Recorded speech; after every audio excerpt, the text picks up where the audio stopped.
ஸ்ரீராம குணானுபவம். அயோத்தியாவில் ஸ்ரீ ராம ஜன்மபூமியில் பிராண பிரதிஷ்டை செய்து வைத்த ஸ்ரீ விஸ்வபிரசன்ன தீர்த்த பேஜாவர் சுவாமியின் தலைமையில் நமது கோவில் நமது பெருமை நமது உரிமை அறக்கட்டளை நடத்தும் ஸ்ரீ ராமபிரானின் 16 கல்யாண குணங்களின் கொண்டாட்டம். நிகழ்வு நடைபெறும் இடம் செட்டிநாடு வித்யாசிரமம், எம்ஆர்சி நகர், ராஜா அண்ணாமலைபுரம், சென்னை. நடைபெறும் நேரம் காலை 9:30 முதல் மாலை 6 மணி வரை. ஸ்ரீ ராமபிரானின் திருக்கல்யாண குணங்களை அறிந்து அனுபவித்து உங்கள் வாழ்க்கையின் அங்கமாக்க அனைவரையும் வரவேற்கிறோம். அனுமதி இலவசம். ஜெய் ஸ்ரீராம்.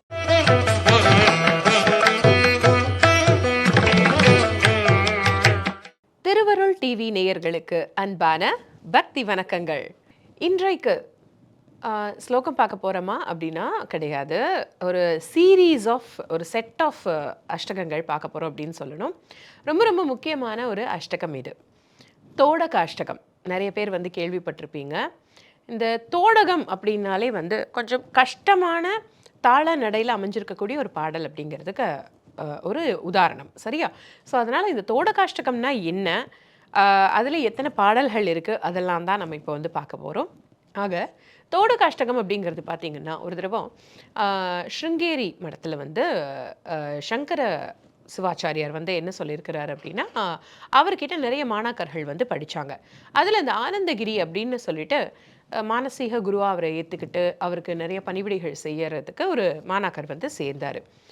ஒரு தடவை இவர் குருவருடைய அந்த துணிகள்லாம், அதாவது அந்த கஷாய துணிகள் அப்படின்னு சொல்லுவாங்க, அதை போய் துவைச்சிட்டு வர்றதுக்காக ஆற்றுக்கு போயிருக்கிறாரு. மற்ற மாணாக்கர்கள்லாம் பாடம் கற்றுக்கிறதுக்காக ஒரு இடத்துல சேர்ந்துடுறாங்க. அப்போ என்ன ஆகுது அப்படின்னா, அவருக்காக நம்ம வெயிட் பண்ணலாமா அப்படின்னு சொல்லிட்டு குரு கேட்கும்போது, இன்னொரு மாணாக்கர் சொல்கிறாரு, பத்மபாதர். அவர் என்ன சொல்கிறார் அப்படின்னா, இல்லை குருவே, ஒருத்தருக்காக நம்மளுடைய பாடம் ஏன் தடைப்படணும், அது ஏன் நிற்கணும், நம்ம தொடரலாம் அப்படின்னு சொல்கிறாரு. எல்லாருக்குமே அந்த ரொம்ப நல்லா படிக்கிற ஸ்டூடெண்ட், ரொம்ப ஸ்டூடியஸ் ஸ்டூடெண்ட்னா மற்ற மாணாக்கர்களுக்கெல்லாம் ஆப்வியஸாக ஒரு பொறாமையோ ஒரு போட்டியோ இருக்கும் இல்லையா, அது அவருக்கும் இருந்தது. ஆக இதை புரிஞ்சுக்கிட்ட குரு சரி அப்படின்னு சொல்லிட்டு ஆரம்பிச்சிட்டார். ஆனால் ஆற்றுக்கு போயிருக்கக்கூடிய தன்னுடைய பணிவிடைய செய்யக்கூடிய அந்த மாணவரும் இதை கற்றுக்கணும் அப்படின்னு சொல்லிட்டு அவருக்கு அருள் பாலிக்கிறாரு. அவருக்கு எல்லா விதமான இவங்களுக்கு என்னென்ன பாடங்கள் சொல்லி கொடுக்குறாங்களோ அத்தனை பாடங்களும் அவருக்கும் கிடைச்சிருது அப்படிங்கிறது மற்ற மாணாக்கர்களுக்கு ரொம்ப ஆச்சரியமாக இருக்குது. ஆக குரு மேலே வச்ச பக்திங்கிறது ரொம்ப முக்கியம் அப்படிங்கிறத இங்கே பத்மபாதர்லேருந்து ஒவ்வொரு மாணவரும் புரிஞ்சுக்கிறாரு. இதை பிரதிபலிக்கக்கூடிய ஒரு விஷயமாகத்தான், ஒரு உதாரணமாகத்தான் இந்த தோடகாஷ்டகம் அமைஞ்சிருக்கு அப்படிங்கிறதுல சந்தேகமே கிடையாது. இப்படி குரு தனக்கு அருளிய அந்த அறிவை, அந்த ஞானத்தை, அதுக்கு ஒரு பிரதிபலனா தன்னுடைய ஒரு நன்றியை செலுத்தும் விதமாறு தோடகங்களாக பாடல்களை குரு ஸ்துதியா வழங்குறாரு அந்த ஆனந்தகிரி அப்படிங்கிற ஒரு மாணாக்கர். அவர் தான் அந்த ஆற்றுக்கு இவருடைய குருடைய துணியெல்லாம் துவைக்க போனவர். ஸோ அதுதான் நாளடைவில் தோடகாஷ்டகம் அப்படின்னு சொல்லி ஆனது அப்படின்னு சொல்கிறாங்க. உலகத்திலேயே சிறந்த குரு யார் அப்படின்னு பார்த்தீங்கன்னா, நம்மளுடைய அறியாமை அப்படிங்கிற ஒரு விஷயத்தை நீக்கக்கூடிய ஒருத்தவங்க தான். அவங்க தான் சிறந்த ஆசிரியராகவும் இருக்க முடியும்.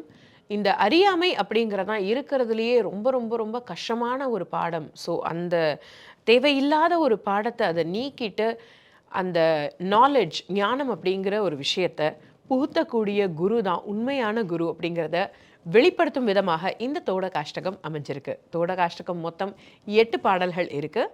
தினசரி ஒவ்வொரு பாடலாக 8 பாடல்கள் தினமும் நம்ம பார்த்து கேட்டு அழகாக கற்றுக்க போகிறோம். முதல் பாடலை முதல்ல பாடி காமிச்சிடுறேன். அதன் பிறகு அதனுடைய அர்த்தத்துக்குள்ள போகலாம்.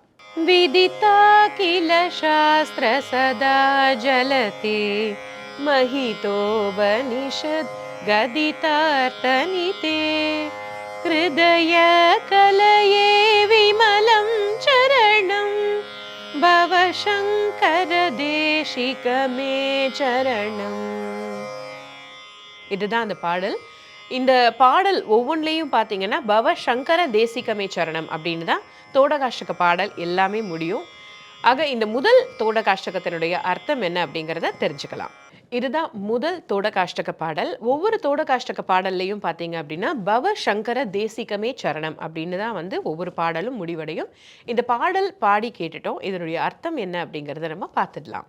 இந்த பாடலுடைய அர்த்தம் என்ன அப்படின்னா, விதிதா கில சாஸ்திர சதா ஜலதே, உலகத்தில் உள்ள எல்லா சாஸ்திரங்களுக்கும் உறைவிடமாக இருக்கக்கூடிய திருப்பார்கடல் போன்று இருப்பவரே. நம்மளுடைய விதி எல்லாமே இந்த சாஸ்திரங்களில் எழுதப்பட்டிருக்கு அப்படின்னு சொல்லப்படுது. மஹிதோபனிஷத் கதிதார்த்த நிதே, உபநிஷதங்கள் இருக்கு இல்லையா, அது எல்லாத்துலேயும் இருக்கக்கூடிய அர்த்தம், அந்த அர்த்தமாகவே விளங்கக்கூடிய இறைவா. ஹிருதய கலையே விமலம் சரணம். அப்படிப்பட்ட இறைவனுடைய அந்த திருவடிகளை நம்ம பொதுவாக எங்கே வச்சு சுவாமி அந்த பூஜை அறையில் வச்சு கும்பிடுவோம். இல்லை அப்படின்னா நம்மளுடைய அந்த சுவாமியினுடைய பாதத்தை வந்து கீழே நம்ம வாசலில் வச்சு கும்பிடுவோம். இதுதான் வந்து பழக்கமாக இருக்கும். ஆனால் இங்கே எங்கே வச்சு கும்பிடுறாங்க அப்படின்னு பார்த்தீங்கன்னா, இறைவனுடைய திருவடியை தன்னுடைய இதய கமலம், தன்னுடைய இதய தாமரை அப்படின்னு சொல்லுவோம், தன்னுடைய மனசில் வச்சு பூஜை பண்ணுறாங்க அப்படின்னு சொல்லி 3வது வரியில் சொல்லப்படுது. பவ சங்கர தேசிகமே சரணம்.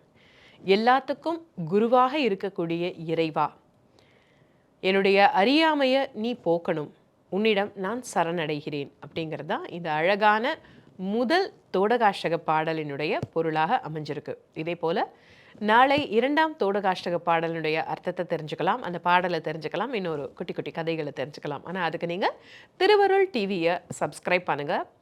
இந்த வீடியோ பற்றின உங்களுடைய கமெண்ட்ஸ் எல்லாத்தையும் நீங்கள் கீழே பதிவு பண்ணலாம். பெல் பட்டனை கிளிக் பண்ணுங்கள், இந்த வீடியோவை லைக் பண்ணுங்கள். நாளைய வீடியோவில் உங்களை சந்திக்கும் வரை உங்களிடமிருந்து விடைபெறுவது உங்கள் சுஜிதா. நன்றி.